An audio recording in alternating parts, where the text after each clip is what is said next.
Welcome to another episode of the Cadence Beat. We're all back in the saddle. Lots of craziness over the past couple of months. Cadence Blocks 3 coming out. We had a huge event, and we haven't had time to sit around and talk just amongst ourselves, but I'm so happy to be back with you guys.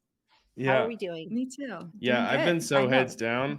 I found out that you guys did a podcast last week through my dad, who listens to our podcast, and was like, "Hey, I listened to your podcast last week," and I was like, "We had a podcast?" Our dad is the most loyal listener. It's so He cute. is, yeah.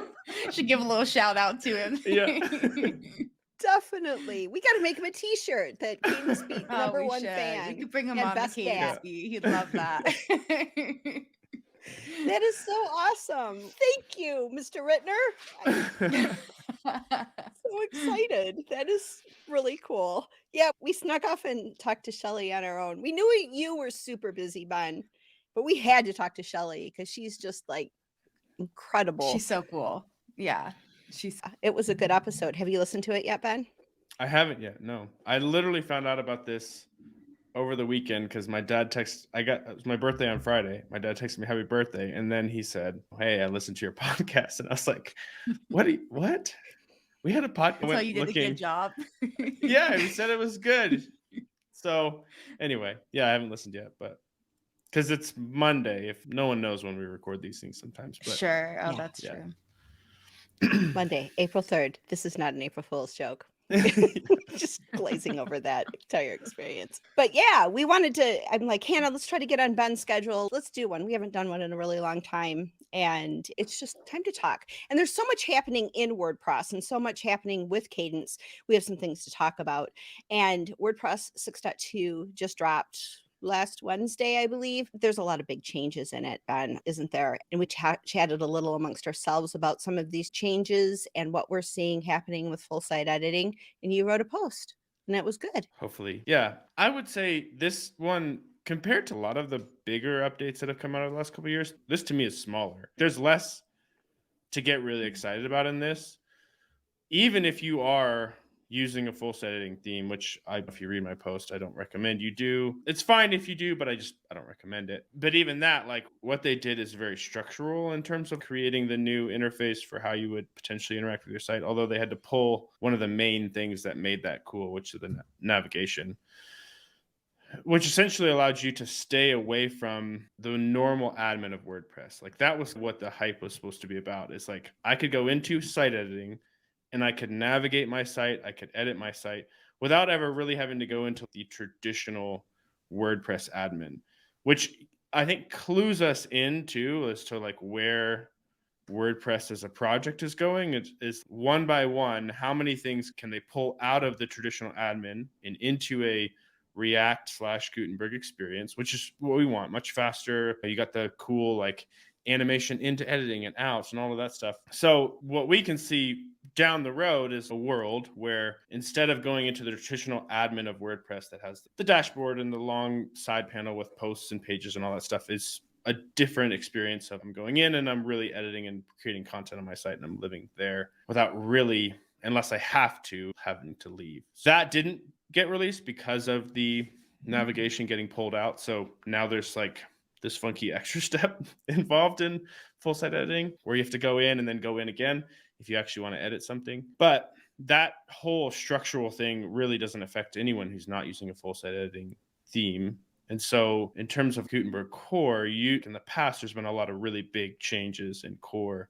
And this one is much smaller and more about full site editing, like the navigation improvements to the navigation block and just even having like your styles and settings in tabs instead of in one long list inside of the blocks, which is definitely helpful. But in terms of, is there something super exciting? I think I'm curious to see how people use Openverse. I think that could be exciting, like to just be able to grab images really quickly, but we'll see.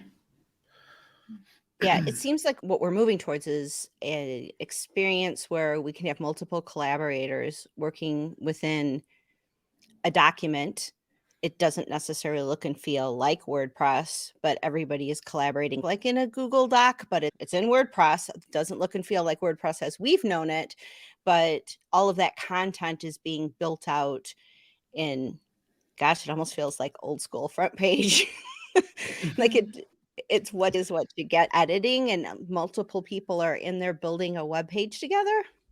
Yeah.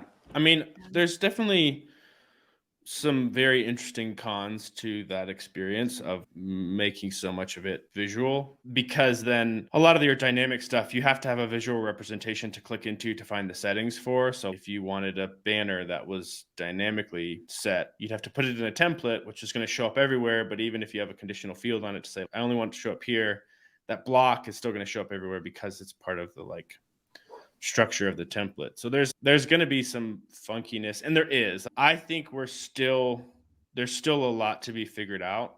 As full site editing, we got through the really initial MVP, like, is it a product that is usable?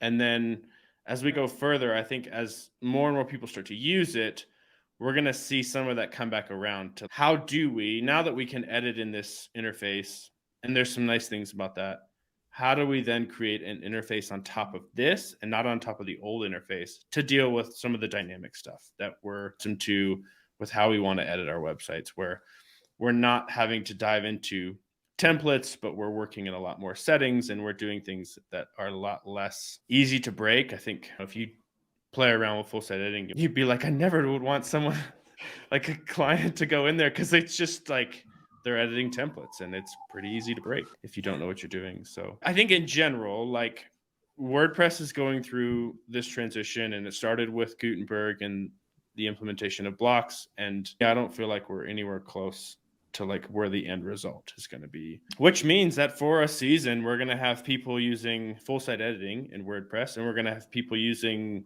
not full site editing. And those two are both going to have to live. And I think if I'm building today, regardless of what site, I'm living on the not full site editing side. I don't want to deal with building my header and footer in the full site editor. I want some of the dynamic controls that are a lot easier to manage inside of a traditional WordPress experience. But I definitely think there could be a time where that switches. And I definitely think that long term, there's probably a use case for both, and there's not really a reason to get rid of one or the other. So that's a future take on WordPress. Yeah. Yeah, I agree with you. There's something magical to me. Like, I don't want the WYSIWYG experience, and maybe it was just because of how I started building on the web. I like being able to see either code or seeing something like abstract of, okay, I can see where this is going, and then either clicking publish and uploading via FTP and then just hitting it via HTTP and seeing something magical happen that didn't look anything like what I coded. There's something about that. Like, I've used front page. It was like a terrible experience. So I don't know if I want WYSIWYG. Like, that just might be me. I know tons of people who I would love to feel more comfortable building with WordPress, more novice users, don't want to have anything to do with code, that I really want this to work for them. I want them to have that WYSIWYG experience where they see what they're building, they click publish, and it looks close to what they've envisioned on that dev page. Yeah. How about you, Hannah? Yeah, totally. I feel the same. And I think full site editing is something that excites me, the idea of it. And then like hearing the reality of where it is, it's kind of disappointing. But I do feel like hopeful that one day it will be something better. I don't know if you even feel hopeful about it, and it feels like you maybe don't even think it's going anywhere. But I do feel like one day it could be a really cool tool. But it's a little deflating that right now it still is not what it could be. Yeah, I think it is a cool tool. I just think it's a very limited one. And Sure. Yeah. I think it's the same thing, like, you hit it in different types of posts. Like, when you're building a page, it's pretty easy for that to be like what you get experience, where like I'm building out, here's a section, hero, all that stuff. It's when you get into really data-driven stuff that gets really weird, like products or events or things like that, where you're really thinking about entering in data and I need a product description, and you're not too worried about where that's going to show up on your product page, because you're worried about like inventory and variations and all of the things that go in with product. You don't want to do that in a design experience, because it's going to be very frustrating. You want a long form experience for all of that. And then it's the same with get a new user into full site editing and they're like, what the heck is going on here? We have a lot of users of Kadence who are using advanced custom fields and things to create a very simple name here and interface for their customers, so that they're not doing anything in design. They're just typing in the content in text form and then having the website actually put that into a page based on using dynamic content and stuff. So I think we're going to see that have to get solved. And because WooCommerce is owned by Automatic, I think that's one where they're going to have to, I'm hopeful.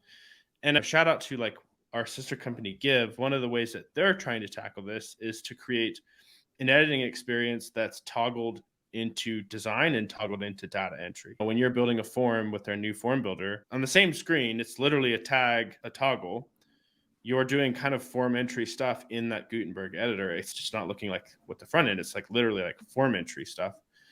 And then you can toggle in and see what that looks like instantly. And then you've got all your design tools. And so something like that, I could definitely see working with a lot of data-driven stuff where you're not so like, it's design is something, but you need design for all your products, not one. And you really need to be focused on entering data. Yeah. And that's one of the reasons why I got started with WordPress. It's like I was building data-driven applications myself, and this used it. All the other blogging platforms were using, like, there was a database there, but it was outputting all these HTML files, and I didn't want that. I wanted to be able to like dynamically separate. I wanted my content in one place. I wanted all of my design in another place, because back in those days we were redesigning our blogs every month. Ooh, look what I've done. And so you needed to have like content here, design over here, and you messed with everything over here, but you didn't have to update every single page. That's one of the things I love about what you've done with like Kadence Elements, is that it does that, right? You're taking custom post types. You're not only giving somebody the ability to say, okay, here's my model, a product that I'm going to build with, and I'm going to vision this out using this model product, but it applies everywhere, and you don't have to go and look at each individual thing. I think WordPress has to be able to accommodate both. It has to be able to accommodate people who are blogging or novice users. I just need a page up for my restaurant and I don't want to mess with anything, and make it super easy, WYSIWYG type of experience. But it also has to cater to a ton of people who have built livelihoods building sites for other people and building commerce sites, and huge implementations of data that needs to be visualized in a very easy to manage way. So we have to go both ways. There's no way. There's no one or the other here, is there? Yeah, for sure. All right. Well, I want to talk about something cool with Kadence, because you're working on fun stuff. Otherwise, I could talk about full site editing and the future of WordPress forever. But we're doing something cool over here, aren't we? What do we got with this new library, design library, patterns? Yeah. So talking about future of WordPress, like we're working on getting AI into WordPress and not doing it in a way of, let me go get text and let me figure out how to make this into a design where like I need to go back to the AI source to get a headline and then go paste that in. And then I need to go back to the headline source to get a paragraph and put that in. We want to basically be able to generate content in a pattern that you would use on a website. So not in like text pattern, but actually in the pattern with like image, overline, headline, paragraph, button, and already have AI content in it. So part of that process for us was to rebuild a design library. And this is a design library that's getting a lot of attention right now. I think we're above 250 patterns, with more being built every day. So there's a team of people working on patterns all the time.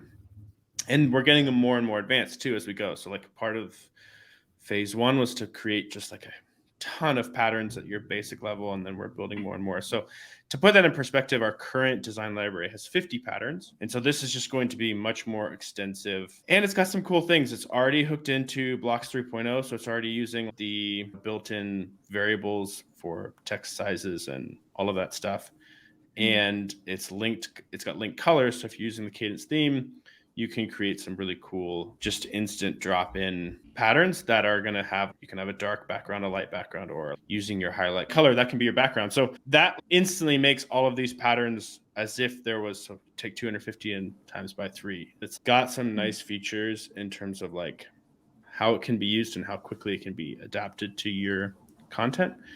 And that's all like live preview. And yeah, we're really excited about it. We've had a bunch of users testing it and made quite a few improvements. There's even some pages that are going to be put in that. So if you're hearing this and you're like, oh, I really like your current one, or I have patterns that I like, and it's fine. We're going to make that accessible still.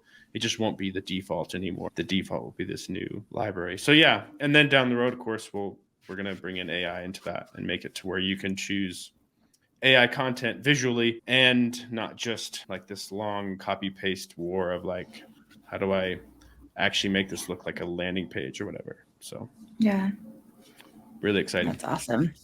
Yeah, that's It's just super exciting. So if I'm a Kadence user and am I going to have to update my Blocks plugin to get access to this library, or is it just going to show up? Yeah, it'll show up once you update. So Blocks, Okay. our next release of Kadence Blocks will have this new, you'll go into the design library and it'll be this new library. Cool. And this will be for free users and pro users? So I think there's close to 100 free patterns in it.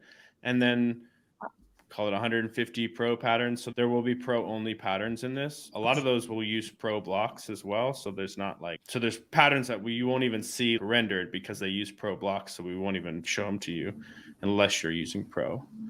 But yeah, there'll be a whole lot of patterns to choose from, which is exciting. Super exciting. And this all inherits. So if you have your colors set within your theme and it just inherits your colors. So you don't even have to make any decisions about that. You can just plug and play. Yep. Colors, fonts, it'll inherit your font family that you've got set for the headings and all of that. So it's going to be way simpler instead of having to like import and then I got to figure out all the places where the colors set and all the fonts are set and do all of that changes. It's just like there. And I feel like this is going to be something that people use a ton. Yeah. Just in my own playing around with it, I found it to be extremely useful. It's so cool. Yeah, very cool. And that's one of the things that I love about Kadence and the design library, especially because I'll be like building something out and it's okay, I need this kind of thing here. I don't know. It solves that blank screen problem. Yep. Like writer's block. I think there's designer block too. And it just gives you something to plug and play and tweak a little bit, make it your own, pop in your own images. And it just gets you designing and developing so much faster than the old days. And with designer help and AI, then what do you need? Nothing. Yeah. I go back and forth between being like so stoked about AI and then like deathly terrified of it. It's kind of, I don't know. Ways from needing to be exciting, terrified. But yeah, I robot too many times. I'm keeping score because I do ask ChatGPT to write some things. And as soon as it does something and I'm like, oh, that's perfect, I don't need to change anything, it gets a 1. But so far, it's going to claim my perfection. It is not winning. It's like a little relieving though, right? It's like you don't want it to be perfect. But it can definitely be helpful. It solves that blank page problem or naming something. Kadence Amplify. That was named by ChatGPT. It took it 30 times in order for it to get something where I was like, oh, this, yeah, I like this. Ooh, this can work, where it just felt like an inspired name. But naming things, gosh, that's hard. That is choosing it. We've talked with you, Ben, about how you came up with Kadence. Like, it's hard to name things. It's hard to name things. The worst. Yeah, it's really hard. Wow. Yeah, and it's hard coming up with content sometime. How about that for a segue? There you go. We love that segue. Incredible. It is hard to come up with content. It is. I know a lot. We talked to Shelly Marmore last week. Well, we did. Ben didn't. We just snuck off conversation without him. We left him out of it.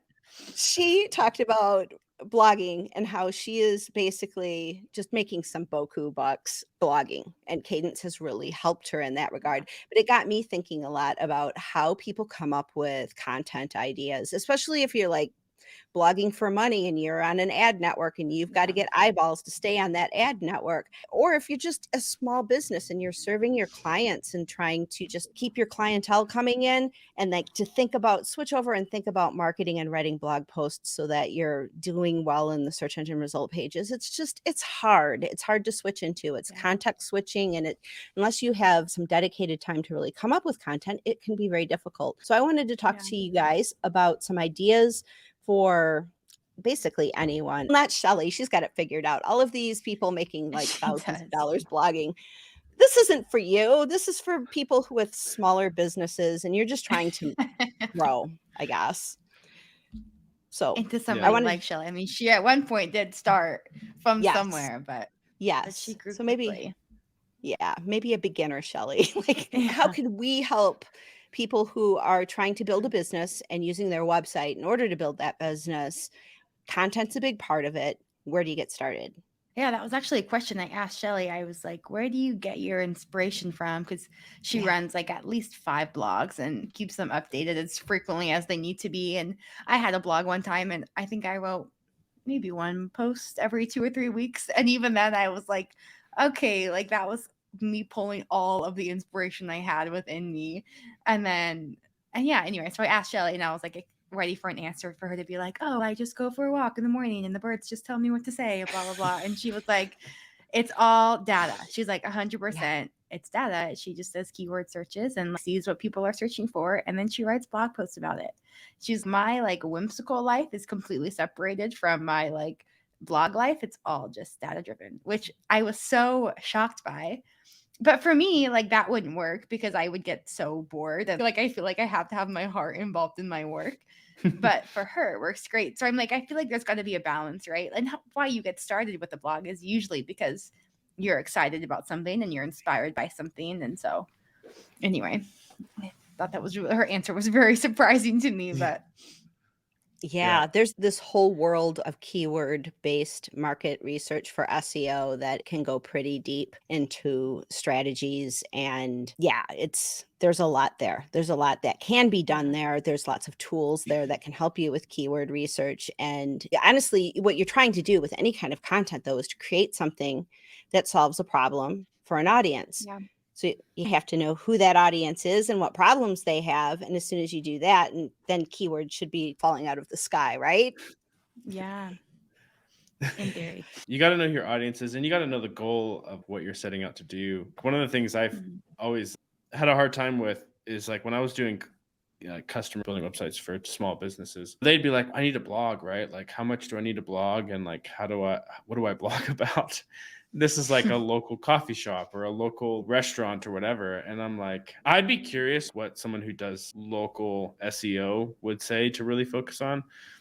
But I was like, you don't have the money to go get a writer, and you're not a writer, so you're not going to win any awards with how good of writing you are, and you're especially not if you feel like you need to kick one out a week or some crazy schedule where you're like, you need to have so many blog posts, otherwise you're going to become irrelevant in search engine results. I was like, try to figure out how you can find the searches that are extremely local, where like for us, like Missoula's in the name and where your product in. So I did a website for a sprinkler company and I was like, you need to have posts that you basically update all the time. You need to have 8 or 9 posts that are like, how often should I water in Missoula? And how do I fix this if I've got a brown spot or whatever? Like, figure out all those things and put the local keywords and then update those posts on a regular basis to make sure that there's the content staying relevant. But that's a completely different strategy than like, I have an audience of anyone in the US and I'm trying to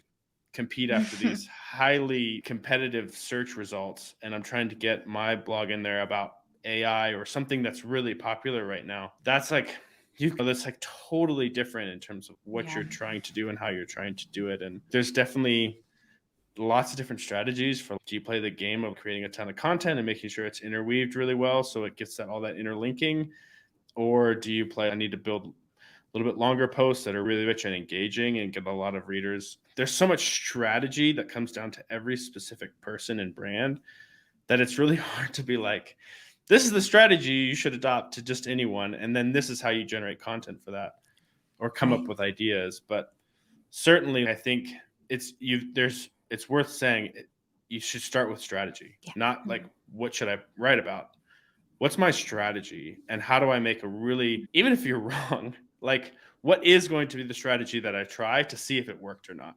Because if you just go try and making content and then like your traffic didn't increase or whatever, and you didn't have any strategy behind it, you just created a couple random things, even if they were search engine, keyword based, and you didn't have a strategy for how that was going to play out, that can be pretty demoralizing and end up like in a pretty stagnant blog where you're like, I guess this isn't worth my time. So I think there's a lot out there on strategies for your blog, but I think that's a key thing you want to look at is, what's going to be my overall strategy?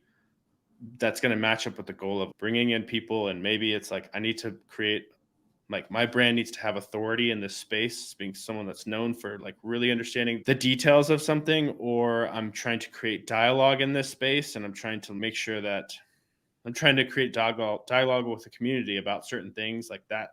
You find out all those things as you like build strategy, and you really think about like what you have resources for, and then who it is you're talking to.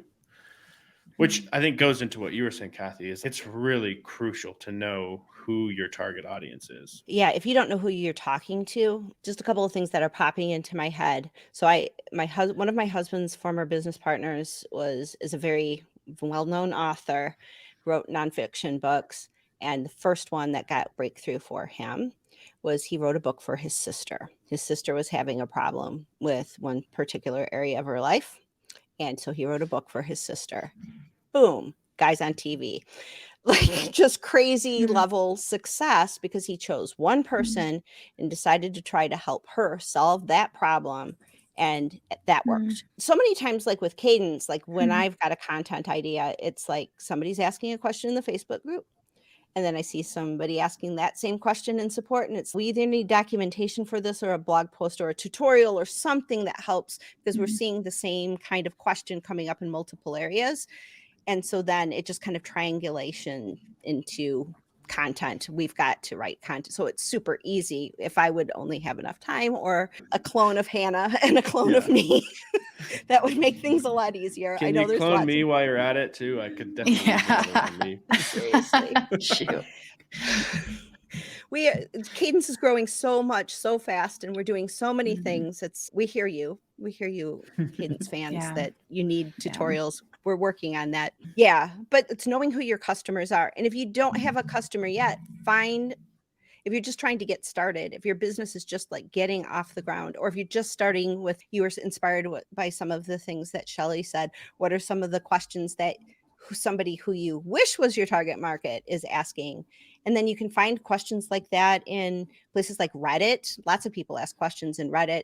And you might even find like the answer that's the perfect content that you can then add your own expertise into and write content there. That could be a source of inspiration. Or Quora is a place where lots of people go and ask questions, and sometimes their answers aren't quite fully rounded out, and you have the expertise that's going to do that. I think once you know who your audience is, and you pick that one person or that one avatar of, this is my audience, and maybe it's a little bit different, but just choose someone that you can write to, whatever you're writing is going to be so much better. Totally. Yeah, I totally agree. And it's worth saying, because we started with AI, use it as a tool, like to help generate ideas. That white page, if you think about it as a tool to help you with a white page where you're like, I don't know where to start, then it can be really great.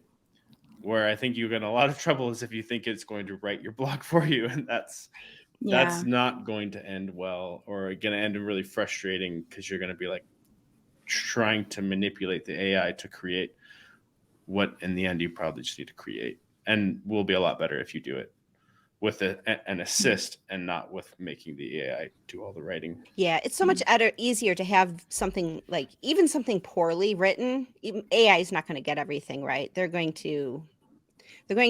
going to get something wrong. I don't know why I'm like making it plural, but AI, this thing, it's not going to get it right. It's just, there's going to be things that are wrong, but how much fun is it to edit somebody's work that's just wrong? You get to be a little self-righteous in the process. It is so fun. Use AI.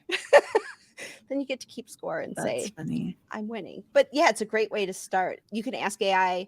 I've asked AI in the past, like, what types of, for example, you want to create a blog about, let's say, security. You're writing things about security. What types of questions do people have about iPhone security? And it will give you topic ideas. And then you can drill down further and say, okay, if I was going to write a blog post about this particular thing with updating apps, what types of recommendations would you have? And then so you have the idea coming in one way, and then you can turn that into a prompt that then gives you a poorly written article you get to correct. Yeah. I love it. The one hack with AIs that is cool is to change the tone of what you're getting. goes a long way. And giving it content and say, what tone is this written in, can be really helpful too, because then you know how the AI is interpreting its tone, and then you can say, write it in this tone. I feel like that does make a pretty big difference. Yeah.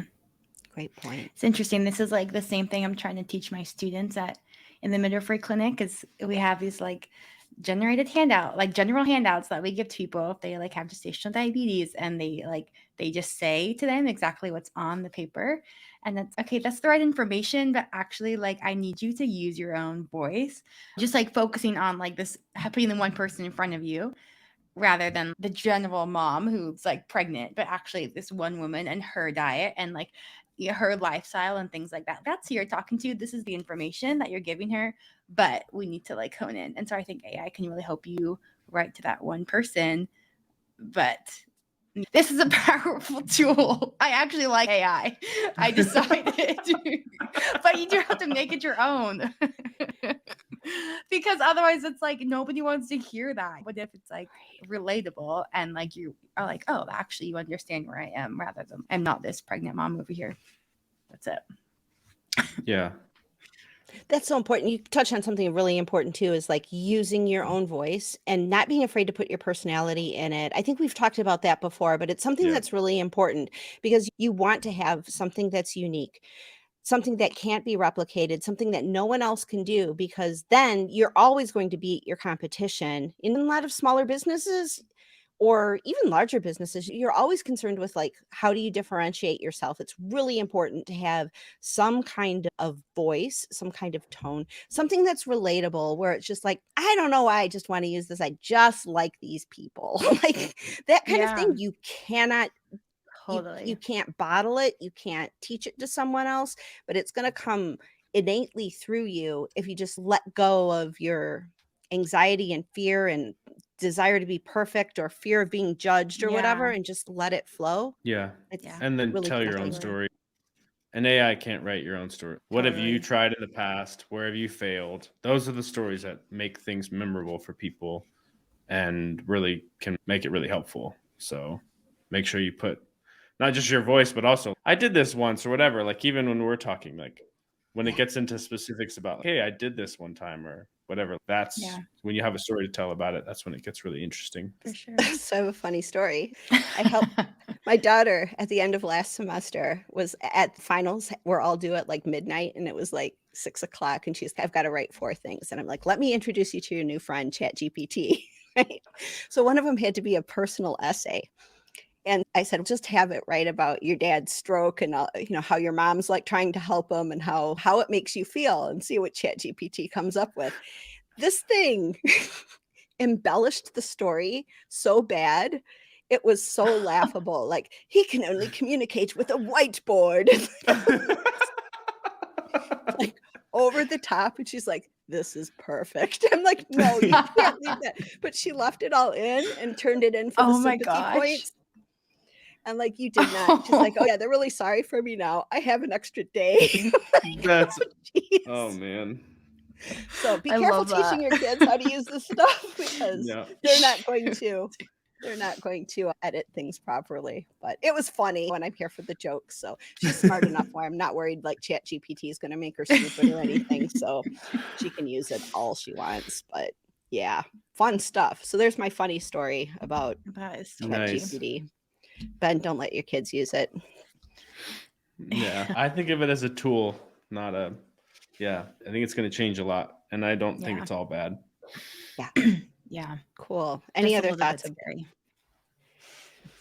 It is.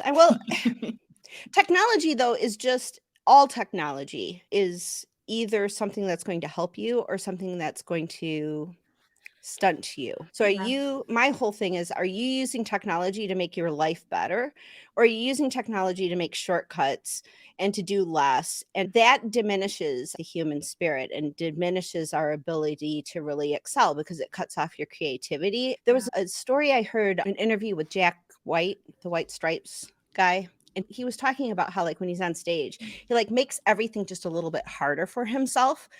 Like he puts the he doesn't make the foot pedal things for the guitar. He like puts them over a little bit. Like he makes everything just a little bit more challenging for himself because he feels like it helps his creativity when he has to think. He has to be completely and totally present with the music that he's creating. I was like, oh, is that why my life is so hard? Like I'm trying to keep myself present and Interesting. creative. I thought that was like just an Yeah. interesting way. But I That think is that there's interesting. just, It's interesting. it's two ways you can go through life. You can go through life challenging yourself and using the tools, or you can go through life using the tools to make your life easier. But I think you lose something in that regard. Yeah. That's good advice there, Kathy. Thanks for letting me trying talk. something I could do to make my life harder, but also easier. It doesn't sound fun. You've got when is it? Like 2 weeks from now that you're running the marathon? 2 weeks from today. Yeah.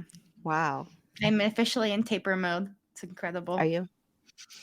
Yeah. My longest run this week is like an hour. It's like, no problem. It's not true. It's actually 80 minutes, but Does our audience know that you're running the Boston Marathon? Because that's worth like clarifying. The marathon that you're I think they know. But yes, I'm running the Boston Marathon in 2 weeks. Yeah. Crazy. So You're not just making your so life you easier. can be rooting. Yep. I am so excited for you. We're going to have to do some kind of like live stream watching you or something. Have a Cadence team party and root Cadence you. team root party you. for Hannah. Yeah. Yeah. I'm very excited for you and also very scared and also just in awe. It's just Oh amazing. my gosh. You're so nice. It'll be fun. Listen, I'm going to run probably around the kitchen island chasing the puppy. It'll be my run for the week. I'm done with that phase of my life, I think. So I'm very in awe of you. This is a huge thing. So it's exciting. Cool. Anything else we need to talk about? I don't think so. All right. That's it. I'm going to do a good conclusion. I'm going to say thanks to you guys for being here. Thanks to our audience for listening and or watching. And we will see you again on the Cadence Beat. Bye. Bye.